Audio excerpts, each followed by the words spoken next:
Hello, hello, everybody. Welcome on this Cafecito for today. And I'm very excited to have our guest today, Maria Gonzalez, founder and principal of Supplier Diversity Consultants, to talk about this very important topic that I've personally thought that it wasn't for me. I was like, oh, that's for somebody else, bigger businesses. And we don't really understand the importance of having certifications for our business and how those certifications can make your business grow. And it is something critically important no matter what you do. So I think it's information that I hope all of you find really, really valuable. Maria, thank you so much for the work that you do and for being here with us today. Gracias, Ilhiana. It is a pleasure and honor to be here, sharing my expertise. I have a lot of notes because I don't want to leave anything behind.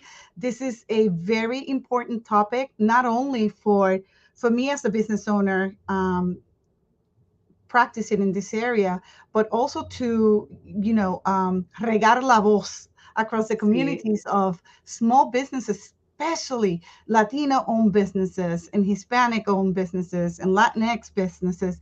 To me, I have made it my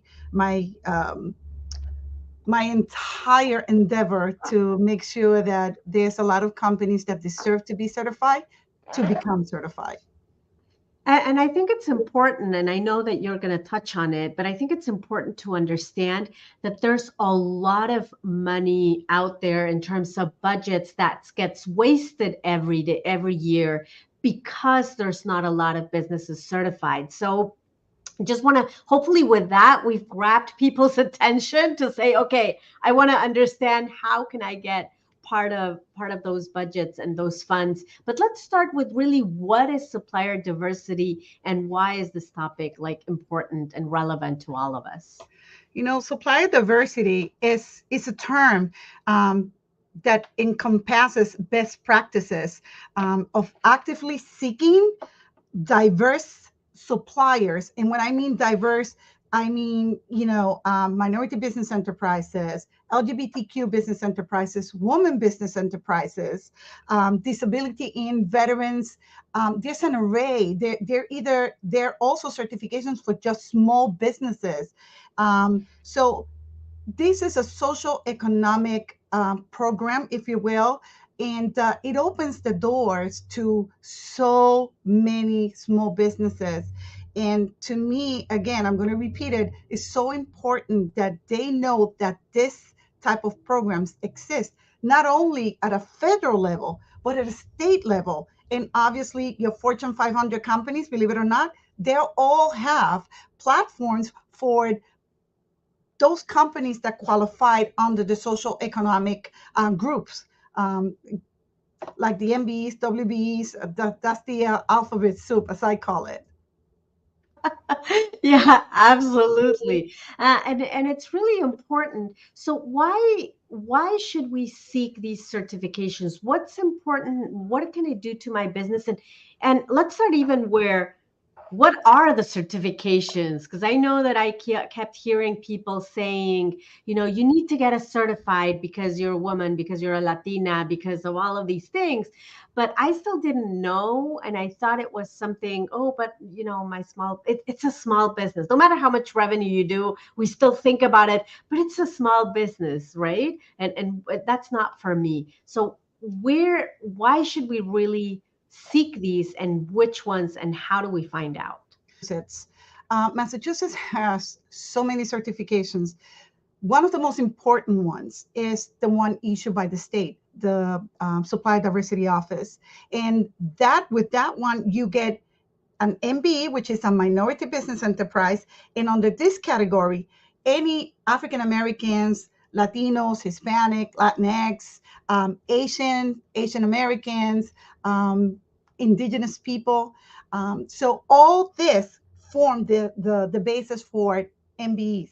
Then you have the WBEs and women, whether women of color or any woman qualified. So in my case, because I happen to be a woman and I happen to be a minority, I have both certifications. So I'm an MWB, a Minority Woman Business Enterprise. And what that does, it opens doors, so many doors. First of all, you're already vetted by an agency that has a group of investigators, and they will never give you that certification unless all the requirements and all the legal documentation is in place. So now you're vetted, and anybody that's looking to do business with you, they go on the directory. Oh, she's already certified. We want to do business with her.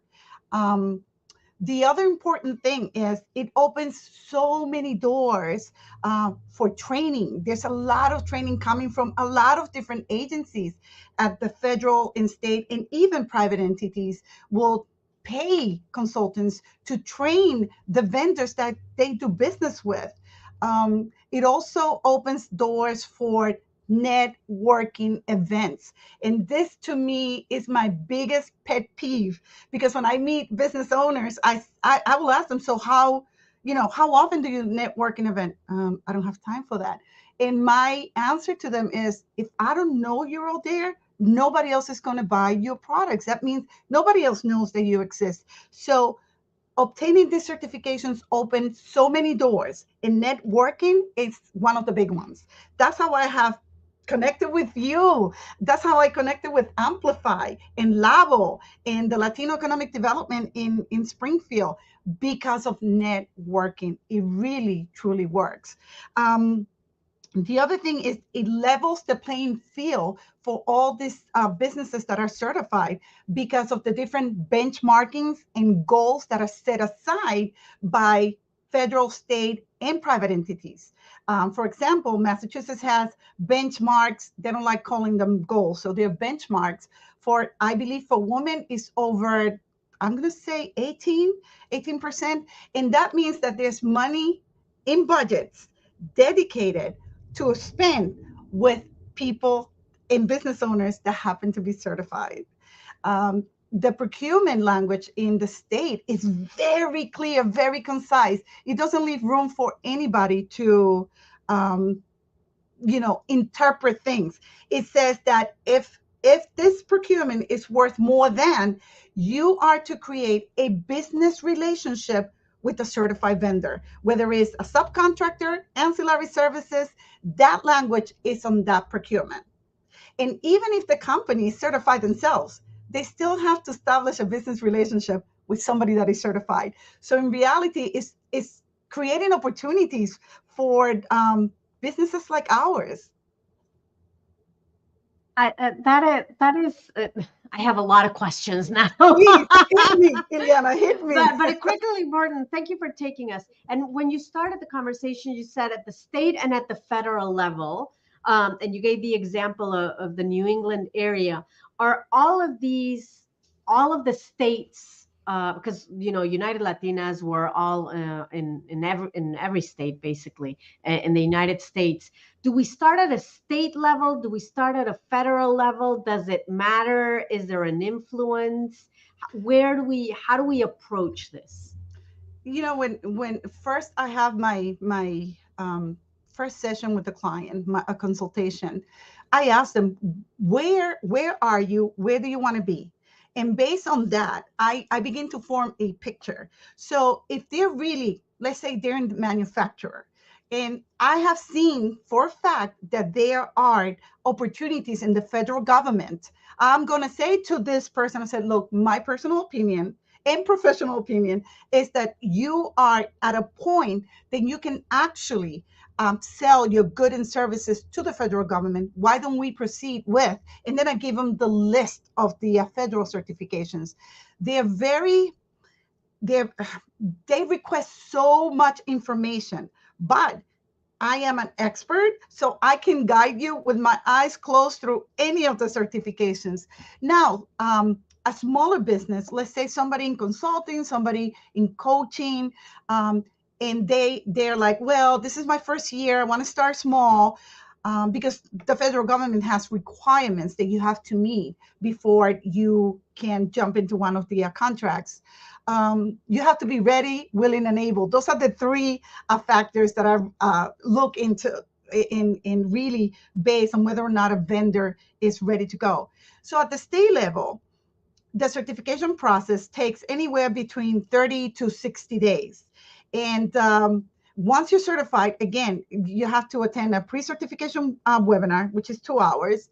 And then they send you a code, you create your profile, and then you upload a list of documents based on your business structure. If you're an LLC, you need this document. If you're an S Corp, you need this document. If you're a sole proprietor, you need this document. They're very clear with what they need. And then they assign an investigator once you're on the queue, and they make sure that all the documents are there. And then the investigator gets in contact with you and asks you questions pertaining to all the paperwork that you have submitted.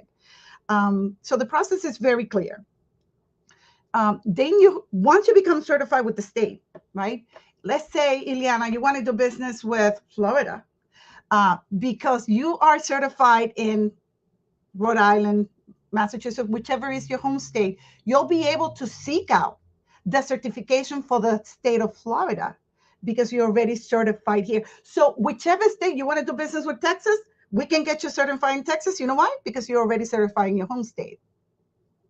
And the process tends to go a little faster because you have been vetted by your home state. Perfect. So if you want to do, and then if you want to do business national, does that require more of a federal certification, or it's still, you just continue to expand your certifications across the different states? Again, it depends. If you only want to sell to federal government, then yes. Once you obtain that one certification, for example, and on my, when I send emails, I list all my certifications. I am certified as a WSB, which stands for Woman-Owned Business, Small Business.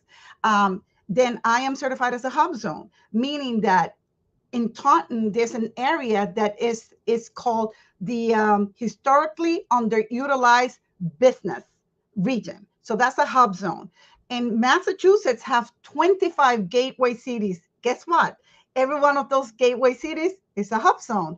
And then I have the EDWSB, which is economically disadvantaged woman-owned small business. The fact that I am a small business, I'm woman, and I'm minority, I'm an economically disadvantaged business enterprise. And with those two alone, you can go after pretty much any federal contracts across the nation, including Puerto Rico as well, and or any territory the United States do business. So the world is truly our oyster if we want to really put to good use those certifications. Then you also have the disadvantaged business enterprise and the airport concession business enterprise.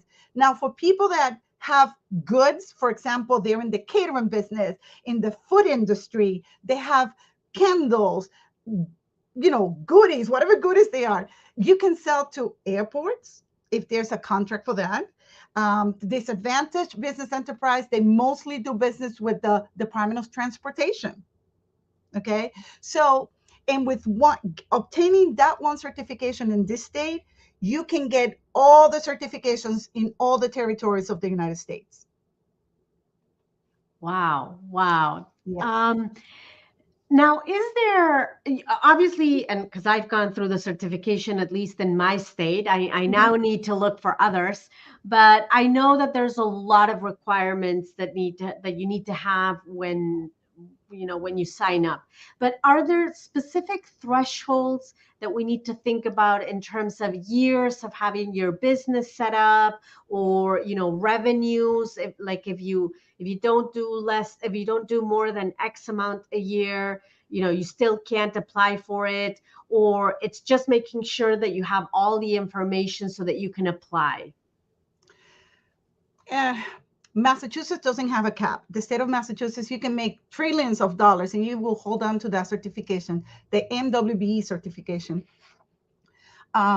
There's some states, very few, and I've been working with a client that she literally holds over 100 certifications. And that has been me going after all the certifications because she says, "Hey, Maria, I want to do business in this state. Get me all the certifications." Don't say it twice. Done. So I'm also the keeper of all her certifications because she doesn't have time for that. So as little as, I'm going to say 2 years ago, she went from 6 figures. She's now a multi-million dollar company. And this is because she holds key certifications that are important to her business, to the growth of her business. So there are requirements. So Massachusetts doesn't have a cap. Okay. So you can make as much money as you like. For the DBE, in the DBE is based on the small business guidelines of set by the SBA, the Small Business Administration. For DBE is $1.32 million. And the DBE requires that you do a personal net worth form. There you list everything you own, absolutely everything. And based on that, then we decide whether, and when I say we, because I'm the one looking at these forms, and I will tell you, yeah, you qualify, no, you do not qualify.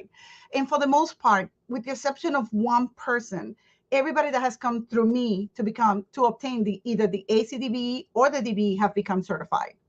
And this other business did not become certified because they ask you, how many homes do you own?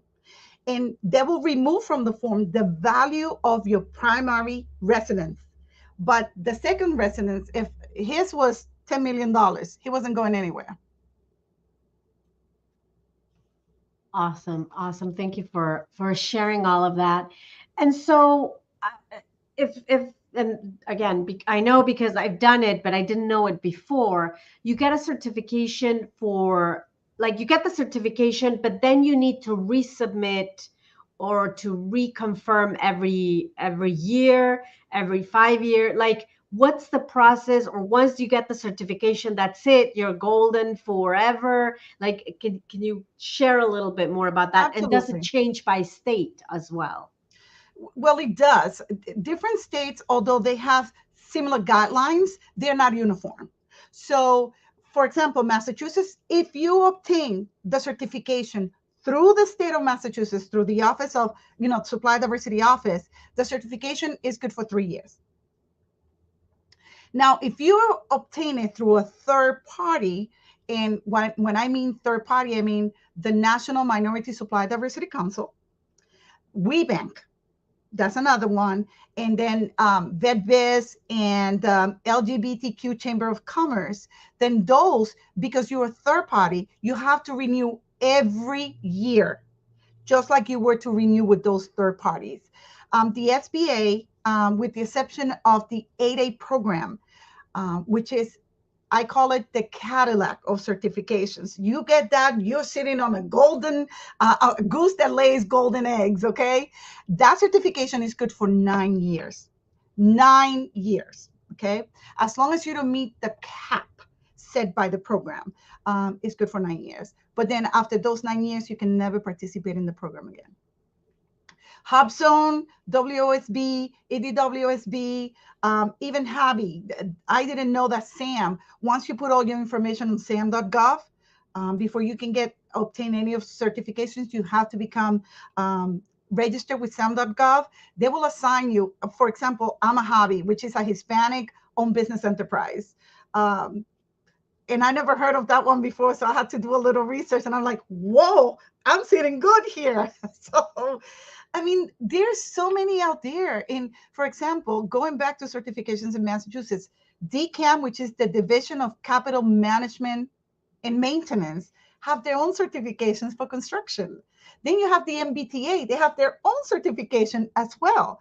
So I am telling you, certifications are a key.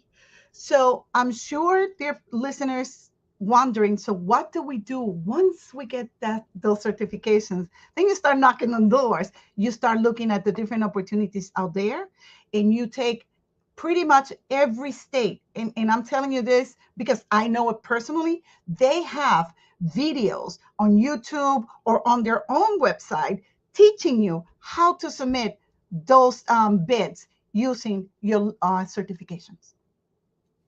Do you have any statistics in terms of how many businesses are certified versus not?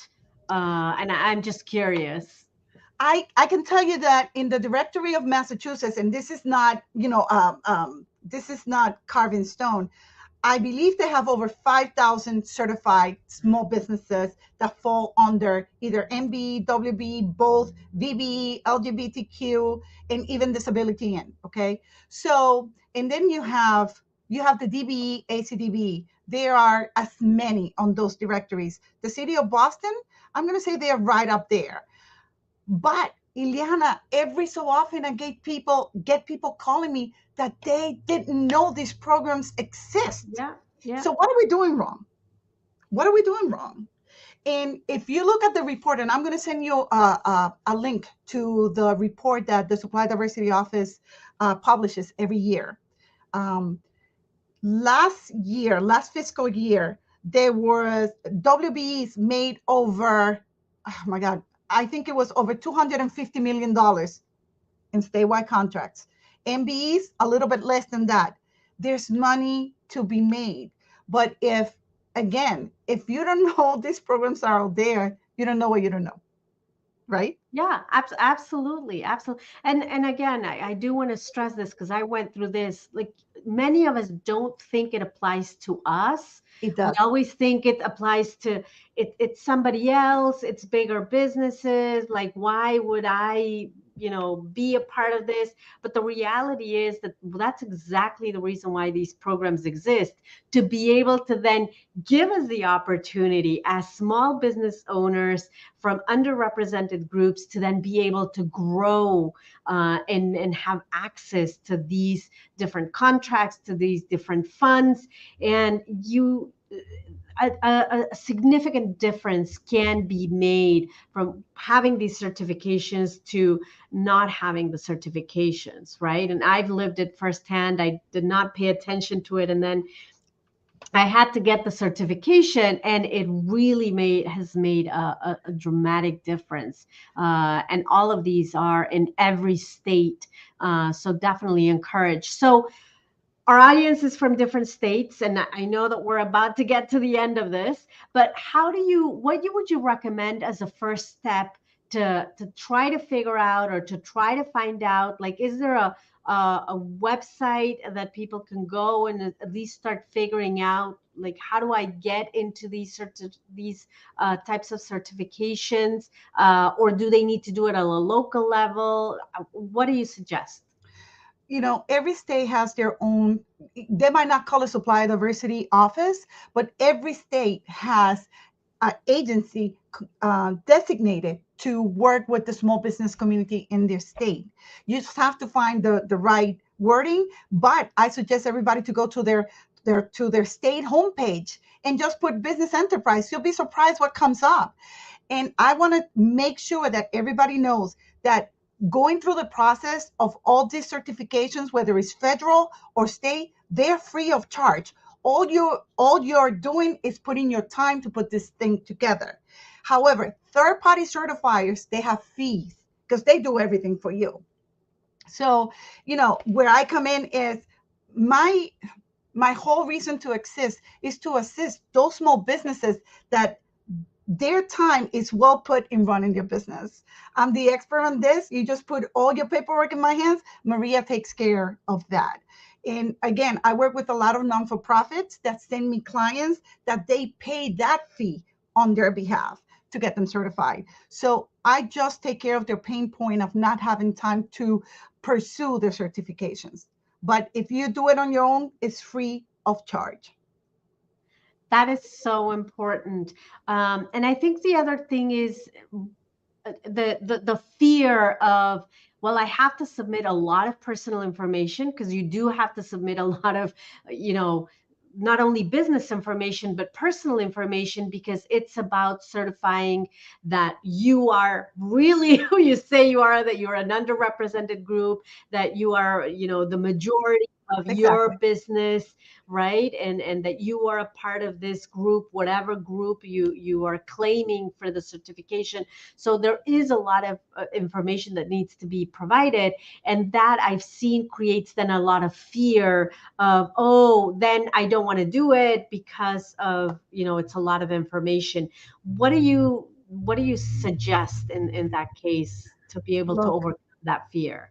I'm in that point. I'm in that group as well. What I do is whenever I submit for certifications, you can erase your social security number. All they care is that you have a federal ID number. If you have a federal ID number, however, if you're a sole proprietor and you're using your social security number, you have to let it be. This is why I advise even sole proprietors go and get an FIN number. It's free of charge through the IRS. It costs you nothing other than name, business name, address. That's it. And within 24 hours, you have a letter from the IRS. This is your FIN number.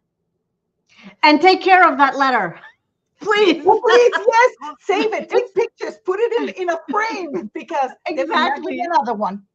No, no. And if you lose it, that's it. Oh my That is God. it. That is it, Yeah. Ilhiana. Yes, yes, yes. Absolutely. Absolutely. Any final words? You know, I I said you kept on saying small businesses, small businesses. I am one of two, and most small businesses are just one woman, one man army. You do qualify for certification as long as you own 51 or more percent of your business and you belong to one of the disadvantaged groups. You'll be golden. Don't be afraid. Look, I am on LinkedIn. I'm constantly posting things about certifications, resources. Follow me, find me. I'm M. Gonzalez. Um, the last document I posted has like 700 hits and people are downloading it. So I make your life easier. Just go and go on my website, supplydiversityconsultants.com. There's a ton of resources out there. And if somebody gets stuck, just send me a quick email. Send me a quick email and I'll be able to help you. And Maria is obviously a United Latinas member. So you can also go to our directory and you can find her information there as well that will direct you directly to her. So, and that is what this is all about. It's about helping each other so that we don't have to go and figure things out ourselves. Each one of us has all this wealth of information to be able to support each other. So thank you, Maria, so much for everything that you do for us and for all of our members, because it is important. Because when we rise each other, all the tides rise, right? That's right. Thank you And so much. stay fierce. Stay fierce. Absolutely. And we have our first in-person event happening tomorrow here in the Boston area. And actually, we're going to continue this incredible conversation with Maria. So if you haven't signed up and you're in the Boston area, please sign up. You'll find the registration on our website, unitedlatinas.com/events. And then we have our speaker circle happening next week. And we have one more event slated for the end of the month. And that's it. And then after that, we celebrate the holidays and we have a whole roster of new things coming up in January. So don't miss those up. Thank you, everyone. Thank you, Maria, for being here today. And see you soon. Have a wonderful day wherever in the world you are. Thank you. Bye.